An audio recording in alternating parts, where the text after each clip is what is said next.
far would you go to prove your innocence? Outrun police dogs, jump from a gorge, walk into a prison while you yourself are wanted? Tonight, we explore that and more during our discussion of The Fugitive.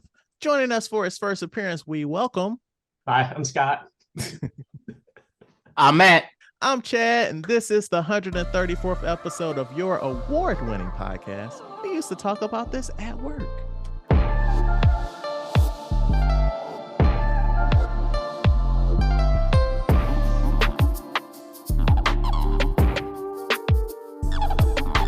All right, so we're just going to jump right into it. We've got a guest this week by the name of Scott. How you doing, Scott? I'm doing great, Chad. How are you? I'm good, man. It's not too late. It's not too early. I am running off of very little sleep, but that is life, right?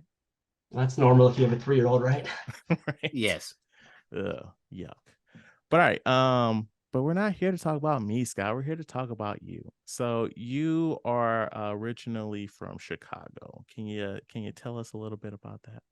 All right, so I just turned 55 years old, so I'm a little bit older than both you guys. I'm probably what you guys are combined, almost.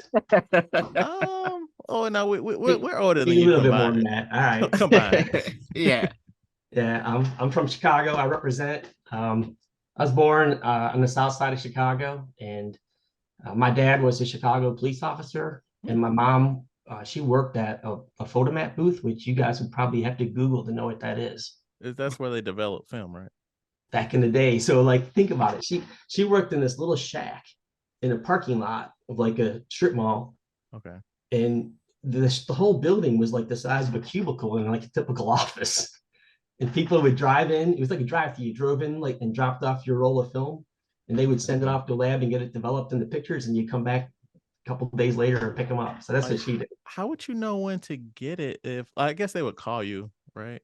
I think back in the day, you dropped it off on Monday, you knew they'd be back on Wednesday or something like that. Okay. They kind of do that sort of thing. I remember wasn't it like an hour or something like that? 2 hours, something like that? 1 hour photo or something like that. Yeah, something like that. Yeah. Yeah, I mean, back in the day, that was unheard of. But then, like, a lot of places, started doing that, like Walgreens and stuff, where you pay a premium price and get them back, like, in an hour, Right. something like that. Long before everybody was using, digital cameras and phones, that sort of thing. So I guess let's take a side step.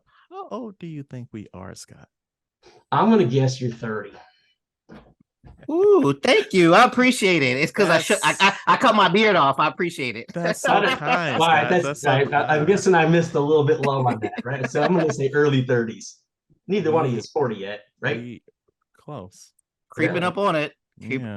I'll be 30, 39 next month. You'll be 40 next year. Yeah. Yeah. Phrase it like that. Nah, I don't like that. I like saying 39 next month. 40 next year, yes. You're both doing fine. Yeah. Especially with the losing that facial hair there, man. Yes. No, it's just like you're like, back in my day, guys, we did a little thing called develop film. Have you heard of film? I'm like, come on, Scott, come on. We haven't even gotten started. You haven't talked about rotary phones later. Oh, I used to love that. Like my grandmother had one in her kitchen, and I love calling people on it, but it just thinking back, it just took so long. Much time. Yeah. I did. And my dad, I remember for years we had a rotary phone in our kitchen, and everybody else, they moved to these modern touch tone phones. I'm like, Dad, why can't we switch? No, that's like 50 cents more a month or something. We're sticking with this. I'm like, whatever. It costs you an extra 50 cents to be faster. What yeah, is this? I guess. Well, they nickeled and dimed you on like the silliest stuff, and then look now at the stuff that they nickel and dime us on. Oh, absolutely. Yeah, and there's so many more things today that are actually recurring. So I know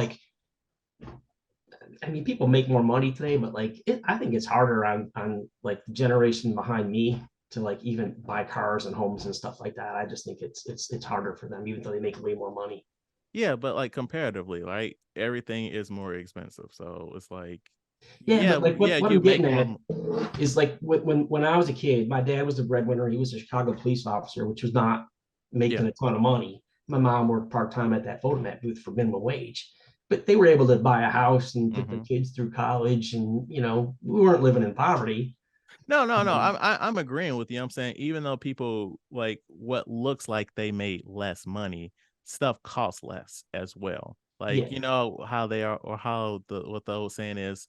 What was a gallon of milk in 1975? Stuff right. like that. Yeah, I think people's incomes have gone up and the cost of stuff has gone up, but I think the costs have gone up much Yeah, steeper slope than incomes have gone up. I mean, how many people today can get by with like a one income family, right? yeah. It's You have rough kids. times. When I started a family, um, my wife was debating about whether to get a job or to be a stay-at-home mom. Now the decision was made for us because we wound up having twins right out of the gate. We were 1,000 miles away from the nearest relative, so we would have spent more on daycare than she would earn. So she wound up staying home for a while. But most people today, both parents work, Yeah, and they have to get by. But yeah, yeah.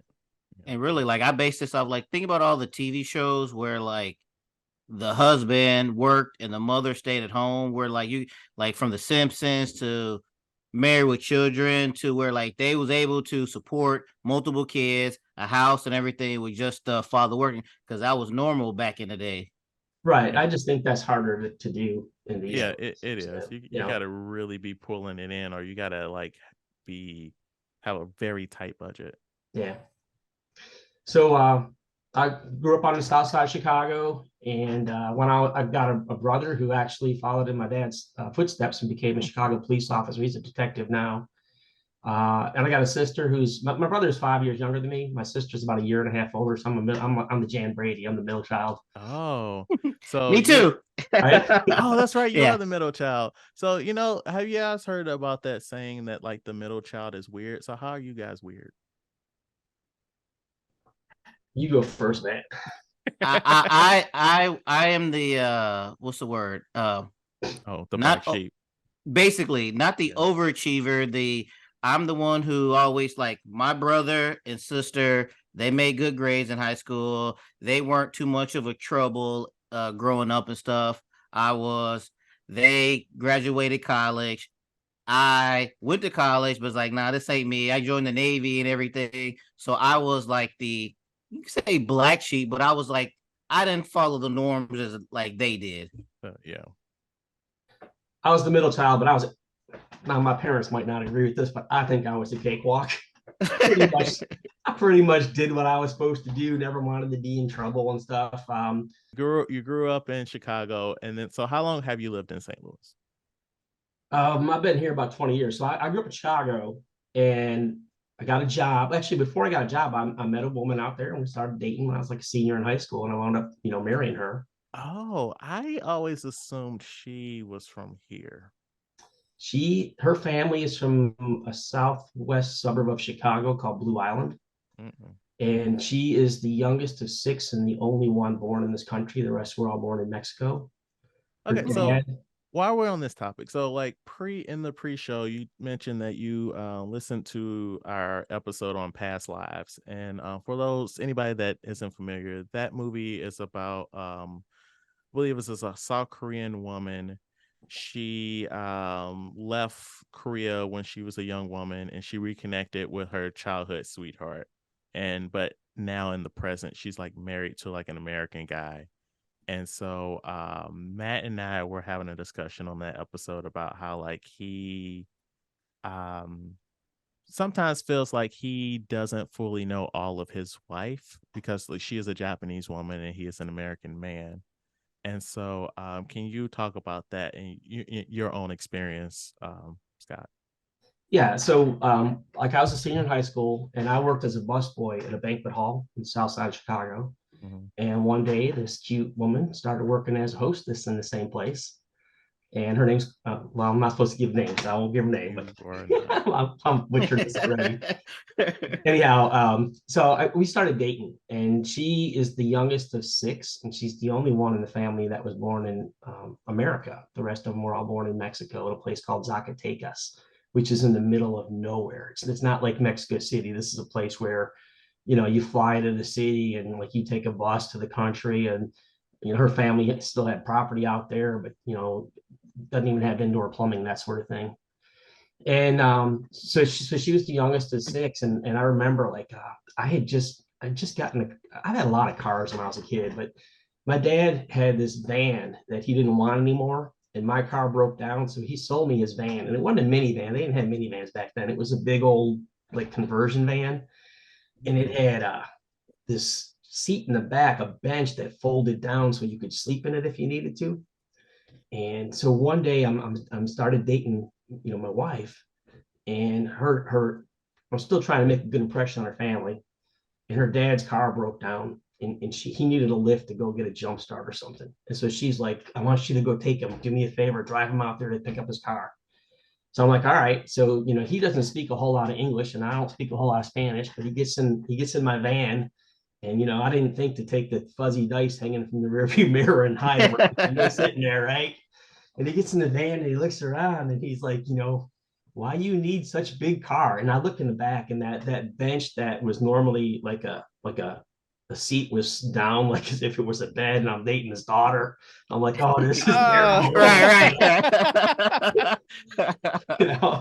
But that it worked out. I got him. I took him out. We were able to get his car started and get it back home. And then not long after that, someone gave him a VCR for Christmas, and once I hooked that up for him, I was in, man. That was gold. Right. Did you The technology was remember those? You had to set the clock and stuff.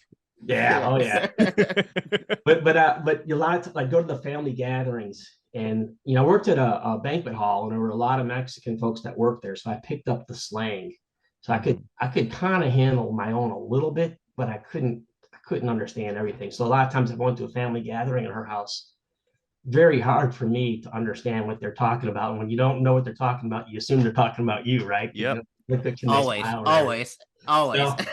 went through that a lot. And then one day, we were still probably less than a year into our relationship, and they were having a New Year's Day celebration there. And I'm trying to be polite, right? So I'm going to eat whatever they serve. Either of you guys ever had goat before? Yes. Really? Goat. Okay. I haven't had goat before. I feel like I've had goat at a Jamaican restaurant. Well, apparently goat tacos is a thing. Okay. And I wasn't prepared. And there's little kids running around the house, and one of them lifts the lid off a pot on the stove, and there's like a goat head staring right at him. Puts it back down. And we sit down at the table, and they serve this food to me, and I didn't. It was pretty gamey, and 30, 40 minutes into it, one of her brothers is like, hey man, you don't have to eat the fat and the grizzle. And I'm like, I didn't know what I was supposed to eat, what it wasn't. I was trying to make a good impression. But that was the last time. How was it? How was it though? It was terrible. It was terrible.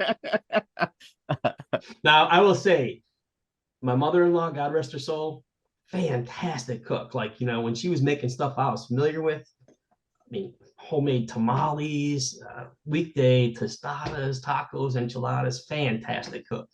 But no, thank you. I'm out. That's funny. How good is your Spanish now?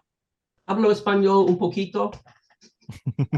So just a little bit. He did a little bit. I took it in high school, and then I went to college. I took a couple of years in college, and I worked at a restaurant where there were a lot of Mexicans there too. My nickname was Pollo. You guys know what pollo means? It means chicken. Oh, that's what I was thinking. I was like, is that chicken? Oh, yeah. Why was it chicken? Why are you? Yeah. So one of my jobs as the busboy, so it was a banquet hall, so they did parties like weddings and stuff, but they also had a restaurant, was a buffet, and they were known for their fried chicken. And my job was to keep that buffet stacked. So whenever the chicken ran low, I would run in the kitchen and say, we need more chicken. And apparently the cooks thought I was a little excessive with my requests. So they gave me the nickname Pollo. Hey, you're just trying to do a good job out here. We don't have to make fun of that. But okay, so you mentioned you got your first car from your dad. One of your sons recently got his first car. Yeah, so I mentioned before, my first started a family, I have twins. And they're grown now. They graduated Mizzou. My kids and my money went to Mizzou. And one of them's up in Madison, Wisconsin. The other's in Kansas City. I got a third son too, who's also in Kansas City right now. I didn't know you had a third. I always knew you had twins, but I didn't know there was a third kid. Yeah, so I've got twins. They both went to Mizzou. One was a computer science major, one was a biochem major, but they both got jobs in like IT. They work for competing firms, one in Kansas City, one in Madison. That's Go funny. figure, right? And Right. my youngest is actually he's working on his master's at UMKC, and he's majoring in performance or classical piano performance. So completely different than what I'm accustomed to or what the other two boys did. And he's he'll get his doctorate in that, and hopefully he'll be a performer and a professor somewhere someday. But yeah, my kid in Madison, he had a 2011 Hyundai Elantra with hail damage, and it was owned by a smoker, and it reeked of smoke, and he had it for years. And now he's been in the workforce a while and makes good money. I've been telling him, you ought to buy a decent car. So I drove up there the week before last, and he didn't know what he wanted. He had done some research, so he knew what cars were good, but he really didn't know what to buy. So I took a weekend and went up there, took him to CarMax, and just had him drive a bunch of cars until he could figure out what he wanted. He did that. He decided he wanted a Honda Accord. And so then it was like, you want a new one or a used one? And when you looked at the prices of the used one, he decided to get a new one. And I'm like, all right, well, sleep on it. He picked one out he liked, but I said, sleep on it. And if you want it, I'll come back up next weekend. We can get this thing. Well, next weekend, it was gone. I mean, it's amazing, like buying cars today versus when I was his age. I mean, they're flying off the shelves right now, and people are paying sticker price for them. So I went back up there, and the car he wanted was gone, but we searched a bunch of other dealers, and he wanted a hybrid, environmentally friendly. You got him that Ionic? Not the Ionic. He got the Honda Accord hybrid EXL or something. It's a fantastic car. He now has the nicest car of any 11's family member. But this is what killed me was he's 26 years old, and I take him to the dealer, and after doing all the haggling and stuff, we decide he's going to buy the car. Sits down and just pulls out his checkbook and writes a check for like 20 grand. I'm like, I don't even know what that looks like, man. But he's got no responsibility. He's not married, no kids, paying his rent. I'm like, damn, kid. But yeah, he bought himself a new car, so I'm proud of him. That's really cool. Yeah. Did you help negotiate with the dealership? I asked him if he wanted me to do that, and he's like, yeah, because I have a feeling I'm gonna push over. They'll talk me into anything. So I went out there, and I knew he was going to pay sticker price for the car, but when you get in there, you have all these dealer add-ons, right? And we got to spray the rust proofing, Yeah, the undercoating, and then the fabric's already, and then they're like, well, it's $1,000 for this stuff, and I'm like, well, we'll take it off. He doesn't want it. And like, what's already done? We do dollar cars. It's standard. I will tell you this though, because I've never been in a position where I could walk in there with that kind of down payment. But like, I told those guys at the dealership, I'm like, look, he could pay cash for this thing if he wanted to. He's going to buy it, but he ain't paying. That's a deal breaker right there. He's not paying that $1,000. Right. Oh, let me talk to the manager. And I hate that so much. I mean, 2 seconds, he came back. Okay. Right, dude. Let me talk to the manager. Yeah. But it's funny because, like, I think that's everybody's thing. Is like whenever you buy your car, like even when I bought mine, I went with my parents because I'm like, they're gonna try to do some funny stuff, and I don't know enough about things. So I'm like, I need my parents here to facilitate if they try to give me some, like you said, rust proof or undercoating stuff or whatever. Because me, I would have been like, I got the money, sure, I'll do everything. But then they're there to be like, nah, that's not a real thing. Stop that. Yeah, my dad did that for me, and I try to do what he did. When I bought my first new car, I got rid of the van, right, and I wanted a Camaro. And back then, they were like $12,000-$13,000, right? Is this that's it? Back in the day, that's what they were. Right. I bought a brand new '91 Camaro, and my dad goes in the dealership and he starts haggling with this guy, and he is insisting that they upgrade my rims, and they gave me 16-inch rims instead of 14 or 15 or whatever they were supposed to give me. I could have cared less, but my dad's like, you need those better rims, or you're not paying for them. They did it. Fast forward 5 years, I'm driving home for Christmas from the East Coast. I got this big bubble in my tire. I need new tires on Christmas Eve. And they're like, well, Mr. Levens, there's only one kind of tire that fits this rim. Oh. Like $100 a piece or something. Right. A lot, Dad. I'm not really a fan of like how it's just accepted that if you go and buy a car from a dealership, you're going to get hosed. I don't like that. I Yeah, don't like how like we've normalized that kind of behavior of all of these like lying about like all these charges. Like when you're talking to the sales guy, and then when you get to finance, like that's a whole other like world of like hidden fees and stuff. And it's like, why have we normalized that? you're right, because that was the other, and they make you stay there all day too. Right. I reached the Yes. point where I'm like, how much longer is it going to take? Because we're out of here in 30 minutes with the car. We're not doing this. It's like a form of like interrogation, basically. Hey, Like where are you where, down? And then yeah, like we get to the finance guy. He's talking to my son, and I'm trying to let my son make his own decisions because it's his money. right. And the guy's like, they start off with, "You going to keep this car for a long time?" Well, who buys a new car and says no? Yeah. Right. Right? I'm just trying to hold this for about, a couple Yeah. months, you know. Yeah. Right. I'm going to take the big depreciation hit off the lot and I'm going to get rid of it next week. No, everybody Right. says yes. So then they start trying to sell you all these service plans and these extended warranties. Hmm. And I'm sitting there and I'm trying to let him make his own decisions. I was proud of him because he's like, all right, he was very diplomatic about it. I really don't think I need those things. I'm like, hell no, you don't need those things. Absolutely not. So, but you're right. I do think it's getting better though, Chad, because like the internet and the information that's available to you, like, this guy's telling me that I need this pro protection plan for $1,000. I'm like, no matter what you say to try to convince me, Consumer Reports here says don't take it. You don't need it. Right. So Right. there's nothing you're going to tell me that's going to say I need to get that. But for every informed consumer such as yourself, there's 5 uninformed consumers. And This that's is the true. problem. And everything's so Yeah. complex today too, what you're buying. And Yeah. I It's think not simple at all. It's not simple. It's not Right. like, hey, here's my money. Let's be done. Give me the title. It's like you said, it's layers to this. and it's Hmm. not just buying cars. Like you just decide whether you want to have cable TV or satellite or do streaming, Hmm. the analysis that you do. And I'm kind of weird. Like as I've gotten older, I think the part of my brain that measures risk has gotten too big or something. Because I would like when I was in my 20s, I decided I'll move cross country for my work.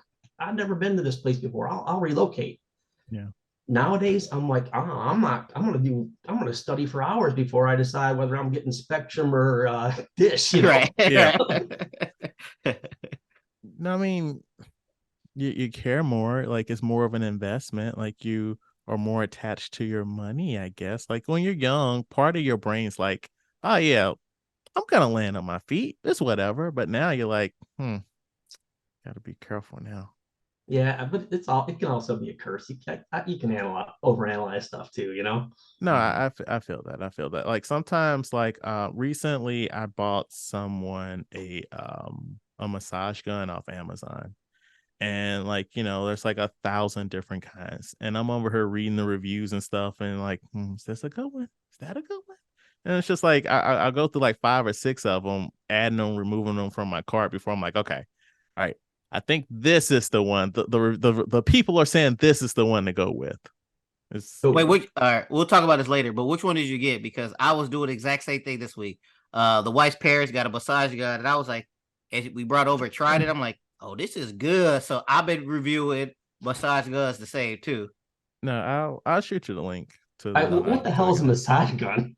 Oh, Scott. Okay, so it's basically exactly what you think it is. Like exactly what it sounds like. So it's a gun like mechanism with like these different attachments you can put on it, and it like massages whatever area of your body. So you just hold it against your body and pull the trigger. Yeah, Oh, all yeah. Yeah. right, all right. So like they're all the rage these days. Yeah, those the Amazon's choice thing helps me a lot. Me too. Me too. I'd be like, what's going on? Amazon, let me know what I need to get. Tell me the things, Amazon. All right. Transitioning, Matt. We are about to get our soapbox out. Let's go. Oh, so I know we talked about it before about how studios are canceling different stuff. I know everybody should know about Batgirl where they canceled that. They filmed it, everything, and they decided not to release it. Mhm. So I was reading because I'm a wrestling fan. So I saw that John Cena was in this movie called Coyote versus Acme, and they filmed it, but they didn't release it. They're not going to release it. So then I did more research on this, and basically, here's a synopsis: is Coyote versus Acme, a live-action CG hybrid that stars John Cena, reportedly had finished for photography in 2022, will not be released. This is despite the high praise from the industry figures who have seen cuts of the film. And basically, everything that I've read from people who've seen it, they were like, this is the closest that any film has been to like Who Framed Roger Rabbit, to where, I mean, like live action. Like, I'm assuming John Cena is like John Cena, and then he's doing this. And this was based off a New York Times article called Coyote versus Acme. So I read that up.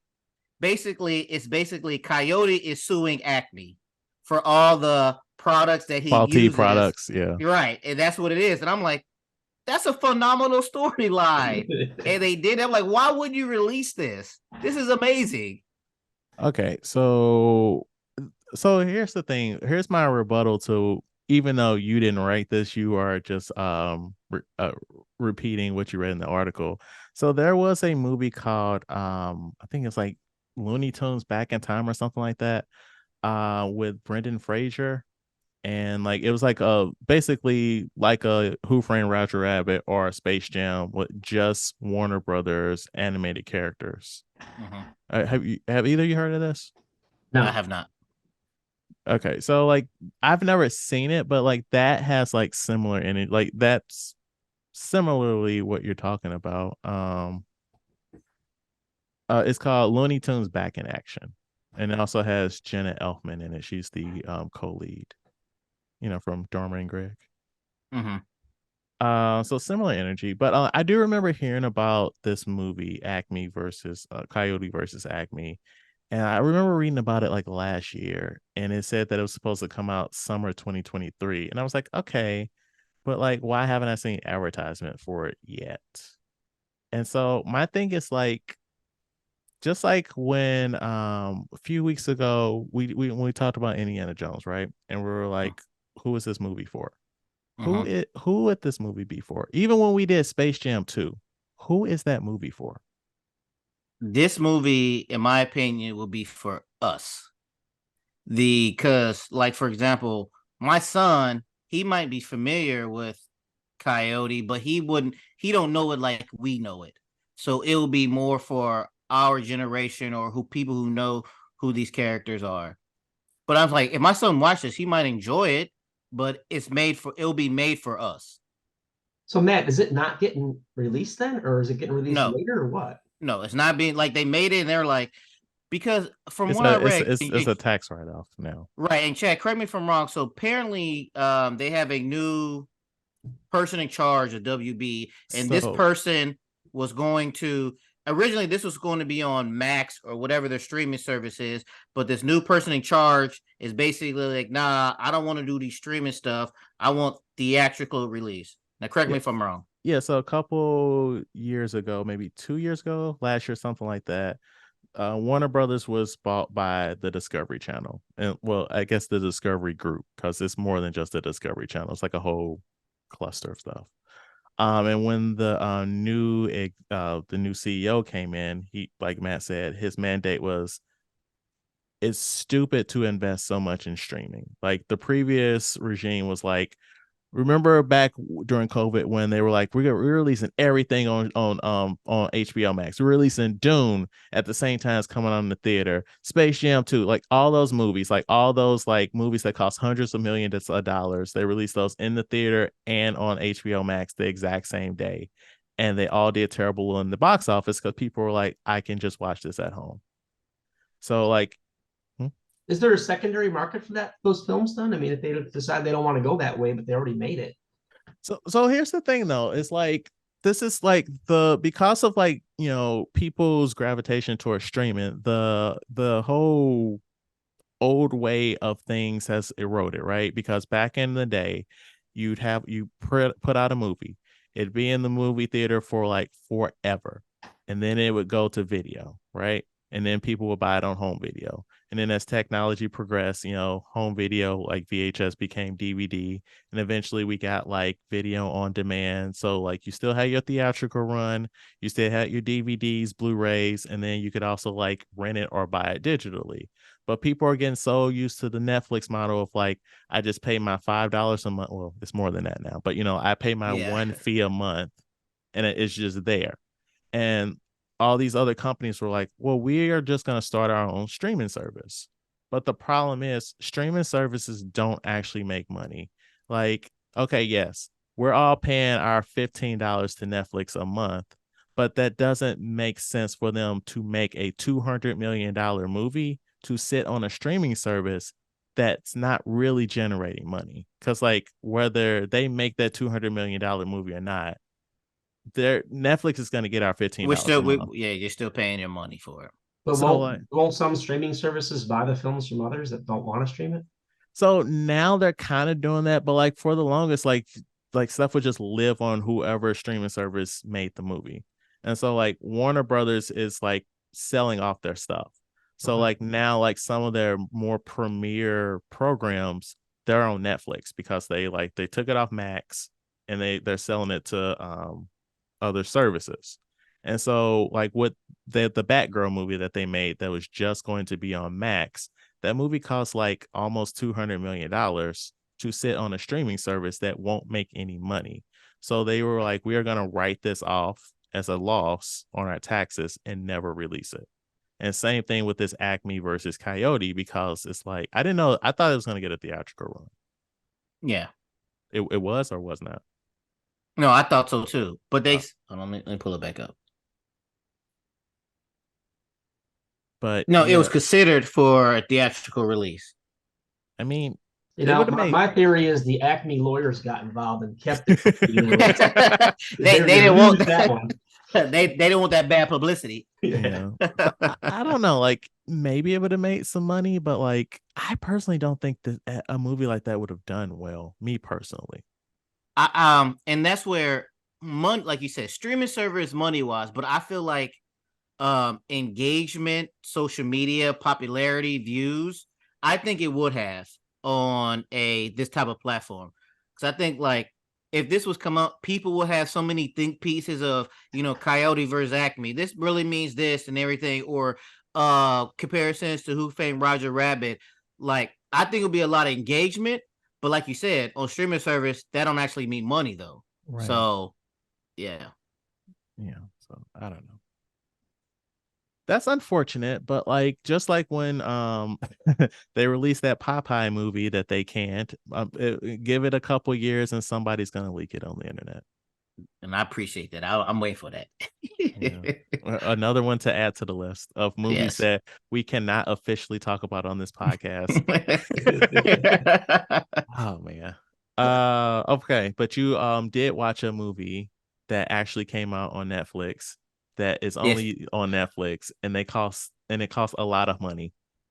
Yes. I was trying to see how much it costs, but it didn't say it. But yes, I checked out the movie called The Killer with Michael Fassbender on Netflix. This is a good movie.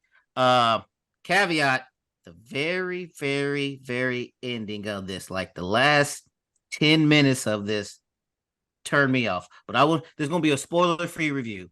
So basically you have an assassin, hitman, whatever you want to call it. He botches a kill and the people reciprocate this to one of his female friends. So then now it's up to him to find out who done this, where they're at, and extract revenge. This movie is great all the way through. The way he has to find out, like get the information to figure out where these people are at. Then he does his what's the word I'm looking? Not stalking, but what's the thing when you wait for people? Cops do it. Stakeouts. He does like stakeouts and stuff like that for these people, and then figures out the way to kill them and get to them. It's great. This movie is great. I highly recommend it. It's just the very ending of it is what I did not like, and I won't spoil it. But overall, like I gave this 4 stars on Letterboxd. It's not boring. It's interesting, exciting. The kills, the fight scenes. He has this one fight scene with one of these guys, and it's like John Wick type of stuff. Like they're going at it. Michael Fassbender, yeah, he was in it. He was doing this thing during this movie. So I highly recommend The Killer on Netflix. This movie cost $175 million. And they said they made 318 in the box office. Oh, it got a theatrical run? Yeah, it was released October 27th in the US, and it got to Netflix October 10th. I mean, November 10th. It made 300 million or 300,000? Oh, no, sorry, 318,000. Okay. October 27th of this year or last year? Yeah, this year. So it was in the theaters for a week? Yeah, so that basically for award consideration. So I take it you have not checked this one out, Scott. No, but I do have my Netflix subscription, so it's on the list now, man. You can do it. You should definitely watch it. It sounds interesting. It is something I want to check out, but because I think it came out like Thursday or Friday, and then like time got away from me.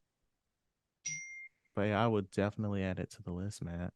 Last week we had a guest on, Rose, and she recommended The Witches of Eastwick for Cher's performance. And have either of you seen this movie? I have not. Okay, Scott. It's been a long time. That's the one with Jack Nicholson, right? Jack Nicholson, Cher, Susan Sarandon, and a young Michelle Pfeiffer. I think that's a clip you posted online, and I was like, oh, okay. I don't know what that was. Yeah. I'm pretty sure I saw that theatrical release when it came out many years ago. Look at you, Scott. I think I enjoyed it, and I don't remember it much. It was fun. It was a lot of fun. Like, one, I've never seen. Well, Cher looks the same now as she's always looked. So Cher is like ageless. But I've never seen like Susan Sarandon and Michelle Pfeiffer so young. That's one. But it was a really fun movie. Basically, Jack Nicholson's like possibly the devil, or at least some sort of demon. And the three ladies, they're like, they have magic. They're possibly witches. And so have you guys heard of a throuple, where it's a couple but it's three people? Yes, I think so. Yeah, I've heard that word. So I don't know what you would call this, but like basically they're a couple with four people. And so it was a fun movie. It was good. But when you were looking at the opening credits, it talks about how it's based off a book. And I feel like the book would be more interesting than this movie, because like it felt like they were holding some things back. Like it seemed like there was more. I got the impression that the Jack Nicholson character was kind of using. Well, he actually was. Okay. He actually was using the women. Now that I'm remembering the plot. But I was thinking like there was like a little bit more to like what he was doing like behind the scenes. But yeah, he's basically like some like Omen type stuff, where he was trying to have them make them each have one of his kids to, eventually rule the world. Yeah. Is it a comedy? There's funny parts. Okay. It's like a drama, but with a lot of funny parts in it. Yes. Okay. Also, so my mom was here a couple of days ago. We were hanging out. And my daughter did something, and I was like, if I was a person that hit my child, I would have hit you right now, because it's like what she did at the time. Like I'm a parent, I'm one of these new age parents where we don't hit our kids, even though I got spankings when I was a kid. And so like I made a mention of something like that, and my mom was like, "What are you talking about? You never got whoopings when you were a kid." And I'm like, "Excuse me, ma'am." All right. You opened up this door. They've been on the podcast. So Mike and Laura, my brother and sister, we have these conversations all the time in our group chat about our parents doing stuff. And then we tell them, I never did that. Like, what are you talking about? Yes, you did. It's like once they get to that grandparents age, they forget everything they did to us as kids. Hey, I'm like, Mom, come on now. How have you forgotten all these things? Like, right, ma'am, you were there. What are you talking about? So, Scott, have you had any of this revisionist history from your parents once they became grandparents? Yeah, I think it all applies. I don't think they'd be in denial about that because they did.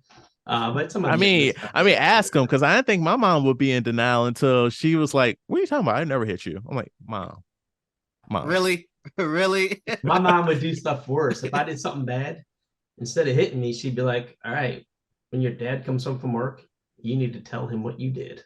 And then I'd be like traumatized for hours until she just defer it. Right. That's funny, but also another thing in that part of that conversation, not why I would hit her, but like so my daughter is a bit rough and tumble. I remember like the first week of daycare when I brought her home, like she was just filthy, and like I made a caption on like Instagram where I said it looks like she like slid into home for base, because she's just like so disgusting. And so like my daughter, like she like really messes up her pants because she really gets rolling and like crawls and stuff. And so my mom was all like, "Why? What is wrong with her pants?" And I'm like, "I did the same thing when I was a kid. Like I remember like the knees of my pants were like always so messed up because I like be crawling around and stuff." And she's like, "John, what are you talking about, Chad? I don't know about all that." I'm like, "Dude, come on, mom. These parents." I don't know why, like, well, not like your daughter, but like older kids, like I remember my son. Why are you always on the ground? Stand up. Like, stop, get off the ground. Like, I remember as a kid, like he used to like, because 4, 5, 6, 7, 8, whatever it is, it's like always on the ground, falling down and stuff. And that's how you get holes in jeans. But I'm just like, stand up. Why get off the ground? Well, that's just kids. That's just kids stuff. Yeah, I think it's good for them. I do. I think it's good to run around playing physically instead of always looking at a phone or a screen. I agree, but like part of me is like, yes, do that. But also part of me is like, I pay for your clothes. Stop doing that. Right. I said I would always try to get my twins, especially, to want to watch football, watch the Bears. They had no interest, right? Yeah. But every Sunday, I put my Urlacher jersey on, 54, and I would dare them to say the word hike. Oh, they did, man. Chasing around the house, throw them on the ground, do a dance around them. Like, sorry, that's Brian Urlacher. Brian Urlacher, yeah. I mean that still don't mean nothing to me. I was just keeping. Okay, my bad. No, that reminds me. I'm not sure if you guys have seen that clip of like Matt Damon, some movie Matt Damon's in where he's arguing with his son. And his son's like, "You can't just force a dream on somebody." And he's all like, "Why not? If it's an awesome dream, why not?" And it just feels like you, Scott, where you're like, "Look, football, guys, it football." Backfired. So hey, they won't, like, the Super Bowl comes on. They could care less. They might come down and get some food. They don't want to watch it. But you know what they'll do? They'll pay for tickets to go to a venue to go see a League of Legends tournament live. Right. That's cool. I don't get it. Hey man, that's what's cool now. I'd be in the same boat. I'd be like slowly, like now my son is playing like football, flag football. So like I've been like trying to get him into football. We watching the Chiefs game. He knows who Mahomes is, but you know how he really know who Mahomes is? Because Mahomes is on Fortnite. So now he knows who Mahomes is. But I'm just like, all right, whatever they use to get him someone interested, I'm happy. So I'm always trying to get these kids to like the Bears. And then we moved to St. Louis. And I mean, they were probably 6, 7 years old, going to grade school, come home with the Rams logo on their chin. And then one day, my wife's working. I got 3 kids at the dinner table. I'm trying to get food cooked, the dogs barking, phones ringing. And one of them sitting at the table going, "Dad, dad, dad, dad, dad, dad, dad, dad, dad." What? Marshall Falk is number 28. And I'm like,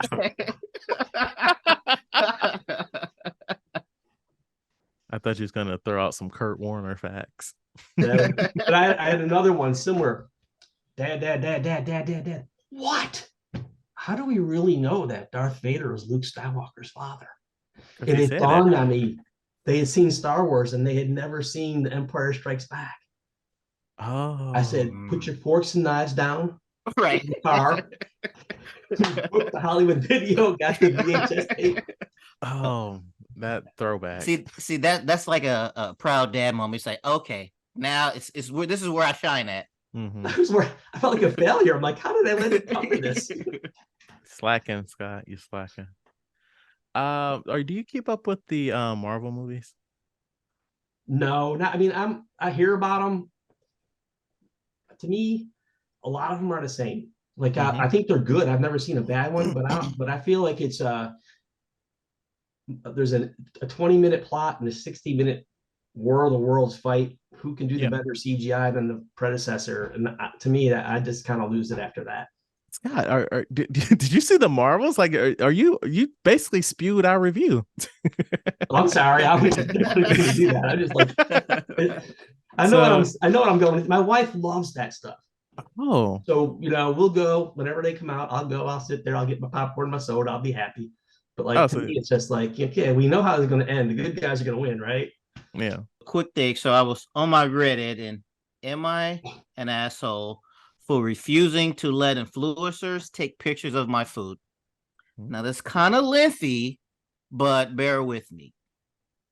So recently I went out to lunch with friends of ours who invited a couple who are social media influencers. We were told more people would be there, but not they would be influencers. We ordered, and as a side note, every single thing that we discussed at the table basically became content for the next couple and their videos. But anyways, by the time the food arrived, we were all hungry. Once everyone's food arrived, we were about to dig in, but the influencer company couple stopped us and said they needed to take pictures. I waited about 2 minutes. They kept taking pictures from different angles, and after a point, I said, "Sorry guys, it's my cheat day. I'm really hungry," and started eating. After eating, they wanted us to give them short clip reviews reviewing the food, and I declined because I just met these guys and I wasn't comfortable with being on their social media. Now, the two influencers were extremely pissed off with me and saying that I'm an asshole for not letting them take pictures and not helping them out with their content. A few people voiced that I could have been more cooperative. Am I the asshole here for not letting them take pictures and refusing to do the video clip? Now, here's an edit note. It was Dutch. Everyone paid for their own food. They couldn't even get us a discount from the restaurant for featuring them on the video. They asked the owner and he refused. Edit two. They actually both have legit playing jobs. They're both of them work in marketing / advertising, and one of them is a manager level. So is that person an asshole for not letting them do their content on the food? Now, us as content creators, everything is content, baby. Scott, what are your thoughts? No, you're not an asshole for that. unless you went to that gathering knowing that that was the purpose of it. The primary purpose was to develop content for these people, to do a review for the whatever dining establishment you were. Then I get it. But you're going there to eat, to have a good time, to enjoy a meal. No, you're not the asshole. Right. Like, I'm with it because it's like, I agree. Everything's content. Like, there's so like I can't tell you how many times I'll go to a movie with somebody and I'm like, all right, we're doing a review of this when we get back to my house, and people are like, no, I'm not. And it's like, I can't get mad at you because it's like I just sprung that on you. It's like, if you don't want to do it, like, who are you to like basically force somebody to help you make content? Mm-hmm. I agree. It's not an asshole. I get at first you're like, all right, let me take pictures or whatever. But when you're like mid spoon in your mouth, be like, all right, tell me how how does this taste? Nah, you doing too much for that. Yeah. All right. When you go out to eat, it's not always about the food, right? It's about the experience, right? Yep. Yes. The food out of your pantry, your refrigerator at home. You go into the presentation for the environment. You're there to relax, unwind, enjoy yourself, not to add a new level of stress because someone wants to take a picture of your plate before you've moved a pea from one right to the other.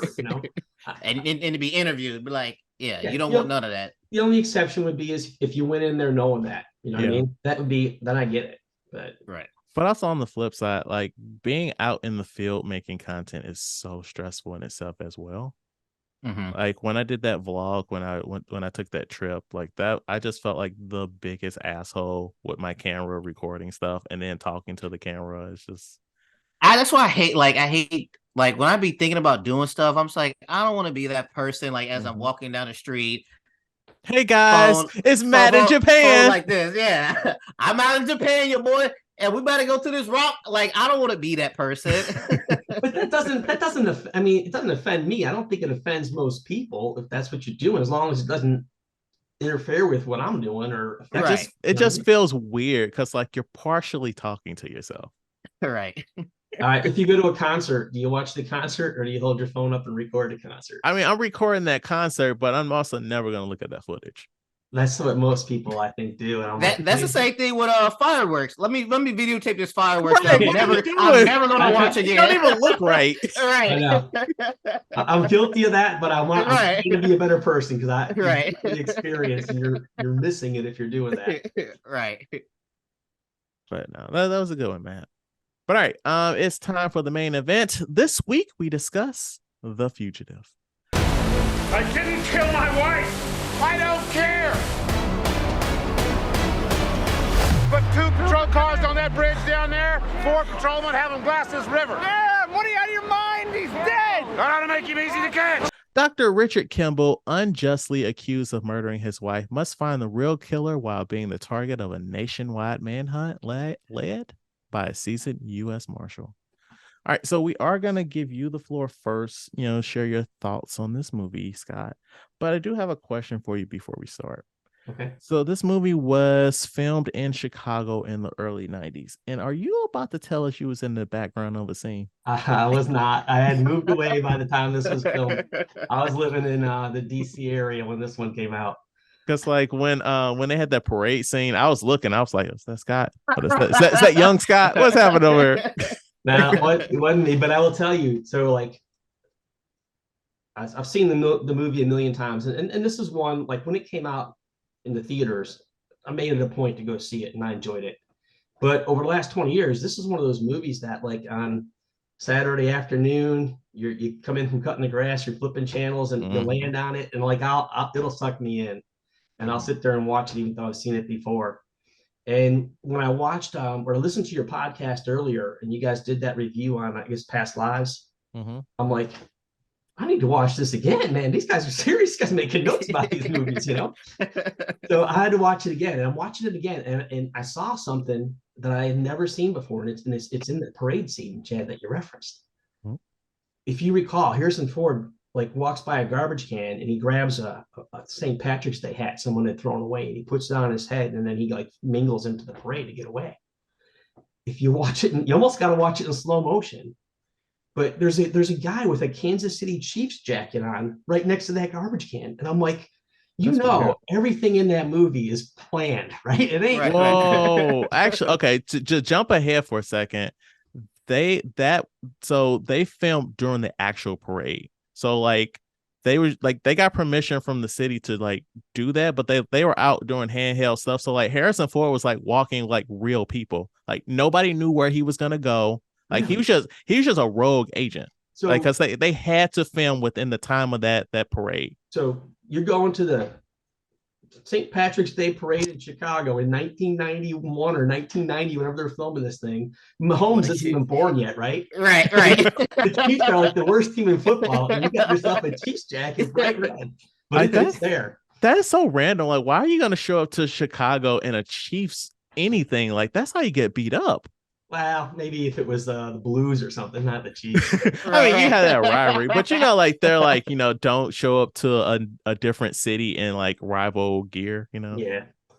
Yes, it's one thing at a game, but as a parade, everybody else is wearing green. What am I going to wear? I'm going to wear my bright red jacket. Right. But to the movie though, okay, watch that movie. I don't care what movie it is, whether it's The Fugitive or Men in Black or No Country for Old Men, or even that new one out, Burial. I don't think I saw that one yet. If Tommy Lee Jones tells me to do something, I ain't questioning it, man. I'm doing it. I'm like, I'm watching this movie. He's barking out orders. Right. I did a bonus review of Burial. Yes, it's good.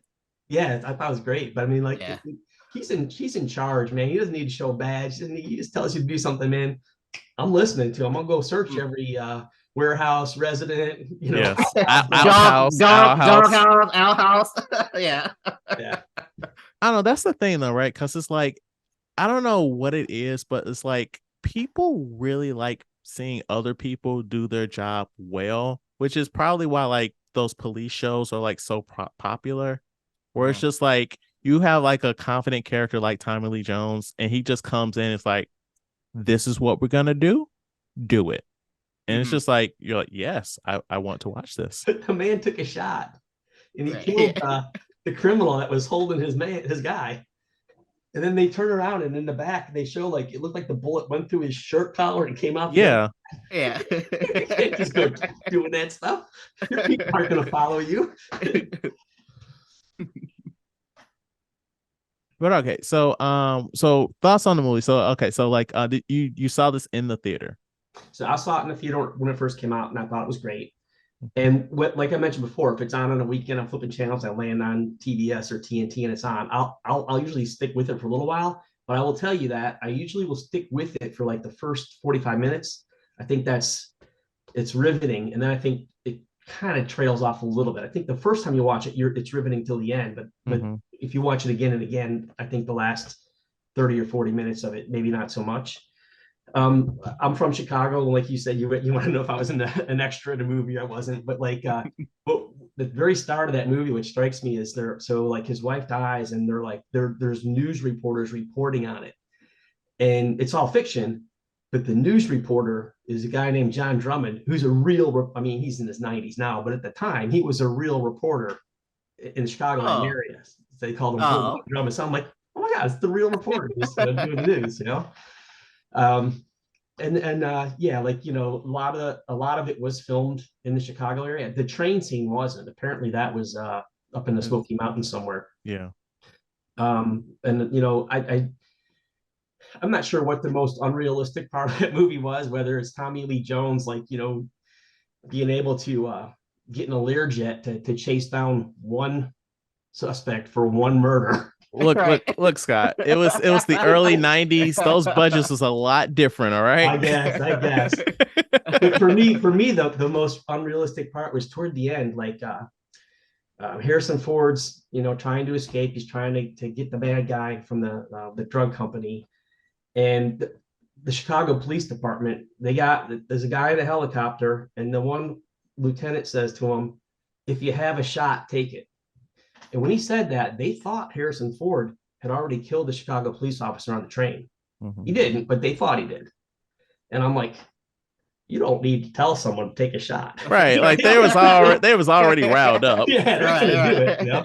And then they did a really good job with like the stereotypes of the police department, especially the detectives. They're overweight, they had their accents, and you know, the opening scene in the interrogation room. I'm not like by any stretch like a fashion expert, but I know you got a striped shirt, you got to probably put a solid tie on. You got stripes going this way and this way. You know, but it looked very much like what I remember my dad and his friends doing. And the other thing I'll tell you with the movie, and this is something like one of my favorite movies of all time is The Blues Brothers, right? I was like 11, 12 when that came out. Great movie. I could never get my dad to watch it. My mom took us. She enjoyed it. My dad refused to even give it the time of day, and I can never figure out why. Well, he's a Chicago police officer. So my mom, years later, told me, she's like, it makes the Chicago Police Department look stupid. They keep crashing their cars. You know, there's a bit of that going on here too, right? I mean, the Marshal Service looked competent. The Chicago Police Department did not. You know, they're like, yeah, just put a bow on this one, throw him in the can. You know, he did it. Yeah. You know? But also, like, we kind of talked about that when we looked at when we discussed Gone Girl, about how 9 times out of 10, if someone's spouse is dead, it dies, it's the husband. So like most of the time the police are just going to go for the easy layup and like, hey man, look, nothing against you, but you did it, so let's just write this off and let's keep it moving. Yeah, and I think usually they're able to get the person to admit it though too. You know, they'll like the car salesman sell my kid his car. Right. They'll sit them in that interrogation room for 10 hours until they finally come out. Okay, I did it. Get the lamp on their face and stuff. Like, bring them some fast food, and then you know it's a wrap after that. Right. All right, Matt, what were your thoughts? I've seen this movie before, but it's like as I'm watching it, either I don't remember, or it's like the later half of this movie, I was like, it's a complete blank to me. Whereas like I'm watching it for the first time. So Yeah. Everybody remembers that first part, like the escape and stuff. But then when he's like investigating, you're like, wait, he did I this? don't remember this. Right? Yeah, so I was like, I was intrigued in the second half of this movie. So first I was like, yeah, I've seen this. But no, this movie is great, amazing, like all the way through. I mean, we can nitpick things because of we're in 2023 or whatever like that. But as far as a movie's concerned, yeah, this movie, it just shows you how good, I would say Harrison Ford, but more like Richard Kimball as a character himself, to be like, all right, now I'm about to escape. I'm not just going to run away. I'm about to go figure this out. And also good with Tommy Lee Jones too, where I'm trying to catch you, but not allowing, but to process everything he's doing, understand what Richard Kimball is doing is trying to find it and realizing that like he is not a dangerous person. He's just a fugitive. My job is to bring him in, stuff like that. But one thing I don't remember was like, I don't know if you know this, of how much time has passed, because one part of this movie, because once he dyes his hair, as time goes on, he has it gray back again. So I'm like, how much time has passed like during his fugitive years or months? How many government resources has Tommy Lee Jones wasted on this one case? Right, and that's what I was thinking at first, because at first he was like, when it first started, he was like, yeah, we're about to find Richard Kimball. And in my mind, I was like, what about the black dude? What about him? I don't think they knew he escaped, because like it was so messy with the train crash, you know. Mm-hmm. But then later on, they caught up with him. I was like, okay, they didn't forget about him. I thought like they were focusing all their resources, but like everything he was doing, like they were talking about how smart he is and stuff, bold, crazy, whatever you want to say, because he was bold in the stuff he was doing, going through the police precinct to interview that one guy to see if it is. This movie is great. Yeah. So while I'm watching this, like I miss like how in the 90s you can make a movie, you know, whatever budget, right? Aimed at adults, and it does well. Not only does it do well, but it's good. Mm-hmm. And like I miss that, because like nowadays, like if you want to see a movie aimed at adults, you got to look at streaming, because like that stuff don't make money unless it's got like some CGI in it and some pow pows, right? Mm-hmm. And like also you roll the dice of like, if this is going to go to streaming, it might not be good. And like that's kind of like my frustration with a lot of direct to streaming movies. Mm-hmm. So I just appreciate like how competent this movie was. It's like they had the formula down in the 90s. Like there's so many different versions of this movie where it's just like, all right, cop movie, let's go. And you're just buckled up and you're here for the ride. Like I'm with you. I didn't remember the investigation part, but like I was riveted by that, because I was like, oh, wait, it's the pharmaceutical company? What? For real? Yeah. Right. It was surprising to see a young Julianne Moore and Jane Lynch in the movie. Yes, that was surprising. I didn't remember them being in the movie. I was like, whoa. Wait, what character was Jane Lynch? She was the other doctor. Like, so there was two doctors. Was she the one that helped them at the end? The blood one, yeah, the blood one. All right. I'm kind of thinking she like sees the man after he's been convicted of his wife's murder, and her reaction is to give him a hug. And I'm like, hey, that's her homeboy. That's what I thought. Like when she gave him a hug, I was like, what are you doing? Something on the side? But yeah. well, cut plot lines. Yes, they would have. If not like on the side, but like there was an attraction there while he was a fugitive, but they cut some stuff. Because I get that, because the way she interviewed the first time with the cops about saying like, oh, you're not going to catch him and everything else like that. Okay, that's one thing.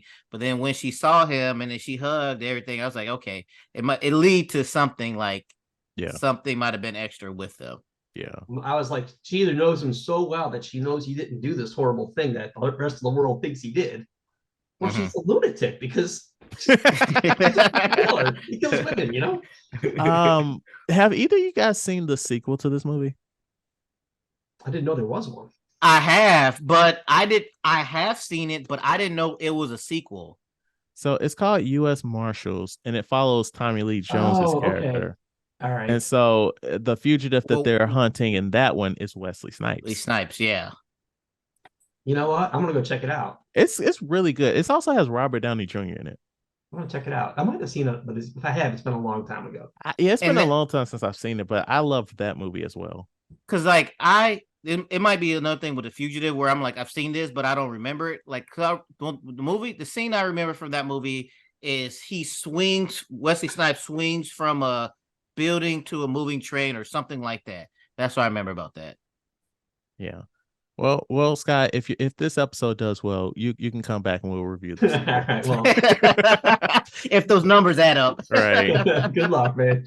All right. What do you guys think the Rotten Tomatoes score of this movie was? So Rotten Tomatoes letters like a grade, so 1 to 100. 1 is bad, 100 is good. Like, so it's the average of the reviews. I say something high, because I've never heard anybody say anything bad about the fugitive. So 91. I'll do Price is Right rules, and I'll go 92. So 96% on Rotten Tomatoes. It has an 89% audience score. That's kind of low if you think about it. I'm like, Fugitive is great. But people watching it now for the first time. Yeah, The That's younger true. That's generation, true. they also might you not got like like weirdos comparing it to the original TV show. Like, this Yeah. isn't like that. it. No. Oh yeah. All right. Trivia time. The Fugitive is the last film starring Harrison Ford to be nominated for an Academy Award for Best Picture. Of the following, which one was not one of the previous films? Star Wars: A New Hope, Apocalypse Now, Raiders of the Lost Ark, Working Girl, Patriot Games. And the question is, which one of these movies was not nominated for Best Picture? And you got to remember, like, yeah, you got Star Wars and Indiana Jones on here, but it was a different time in the 70s and 80s where, like, they weren't as snobbish about nominating certain things. What was the second movie, Chad, on the multiple choice list? Apocalypse Now. So I'll run it through again. Star Wars: A New Hope, Apocalypse Now, Raiders of the Lost Ark, Working Girl, Patriot Games. I didn't know he was in Apocalypse Now. I mean, I'm sure that movie was nominated. I didn't know he was in that. Yeah, he I'm was. gonna say the Star Wars one. Working Girl. Patriot Games. Patriot Games. That's a good movie too. Yeah. Yeah. I was surprised that he hasn't been, nothing he's been in has been nominated for Best Picture since the 90s. That's wild. Well, all right. Right now, let me think about it. Name some recent stuff besides Indiana Jones. Well, this is when they started to get snobby. Like, have you guys seen like What Lies Beneath? That's the one where Michelle Pfeiffer's his wife, and like she dies and she comes back and starts haunting him. Yeah, I remember that. I haven't seen that one. That one is really good, and he is a terrible human in that movie. Oh wow. Yeah. We really do need to do like just a month of Harrison Ford movies. Like, Harrison Ford is an interesting person because like he's never acting in anything that he's doing. Like, that is everything you see. That is Harrison Ford. That is some version of Harrison Ford. All right, so a couple of trivia bits and then we're gonna get out of here. The scene where I said that Julianne Moore, we kind of touched on trivia stuff while we were reviewing the movie. Okay, while filming this movie, Harrison Ford also filmed a cameo on the Young Indiana Jones Chronicles. This gave George Lucas the idea of making another Indiana Jones film with Ford set in the 50s. The beard he had grown for this film resulted in Indy being bearded in that episode as well. Appropriately, the resulting film Indiana Jones and the Kingdom of the Crystal Skull also ended featuring Neil Flynn, I'm going to cut that. So him appearing bearded in that TV show was like, George Lucas was like, you know what? I think we can make a little bit more money. Just from the beard, huh? That's all it takes. Yeah.